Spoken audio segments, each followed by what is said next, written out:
عائشة عندما بلغها خبر شهادة أمير المؤمنين صلوات الله عليه سجدت شكرا، سجود الشكر، وأعتقت عبدها الذي جاء لها بهذا الخبر. عائشة تروي مثل هذا الخبر في كتب العام. عمر الذي هجم على الدار وجرى ما جرى ينقل مثل هذا الخبر في كتب العام.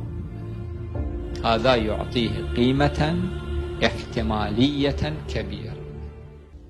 النبي صلى الله عليه وآله هذه موجودة في كتبهم. أشار إلى بيت عائشة وقال: منها هنا يطلع الشيطان قرنه، ها هنا بيت الفتنة. وأظن هذا في البخاري موجود هذا الحديث.